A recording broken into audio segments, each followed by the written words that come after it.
এপ্রিলের 1 তারিখে আমি বাড়ি যাওয়ার কথা ছিল, টিকিটও কাটছি। তো 2019 সালে আমি আসছিলাম দুবাইতে। ওই টাইম বয়স খুব কমই ছিল। তো এর মধ্যে অনেকবার দেশে যাইতাম চাইছি, কিন্তু পারি না বিভিন্ন রকম সমস্যার কারণে। এখন যখন টিকিট কাটি ফেলাইছি, এখন তো যাওয়াই লাগবো। তো বাড়িতেও বলছি, তো কিছু কথা অনেক খারাপ লাগছে। আজকে 5 বছর 5.5 বছর প্রবাসে। হঠাৎ আব্বার সাথে কথা হয়েছিল। তো আব্বা বলছে যে আমি কিছুই করি নাই, ফ্যামিলির জন্য আমি যে টাকা দিছি এই টাকা দিয়ে চলে না।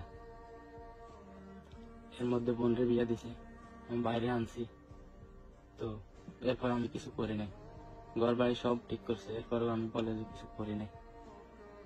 এর মধ্যে আমি অনেকবার অসুস্থ হয়েছি, দেশে যাইতাম চাইছি, যাইতে দেয় নাই। যাক, এটা আমার কপাল। এই টিকিট আমি যাবো না দেশ।